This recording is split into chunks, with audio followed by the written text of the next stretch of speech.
Yokohama F Marinos are top of the group currently. How's the motivation among the players for today's game?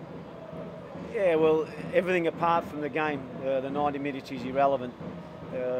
We're focusing totally on the 90 minutes. We know it's going to be a difficult game against the home nation team, but we're prepared. We're looking forward to it, and we can't wait to get out there. You and your team start the group stage with win against HAGL. So are you expecting a similar encounter this time around? In some ways, yes. In many ways, no. Each game poses its own challenges. The last game counts for nothing now. Our focus is totally on our performance. And as I said, we have arrived. We're arriving in good spirits, and we've arrived to perform well.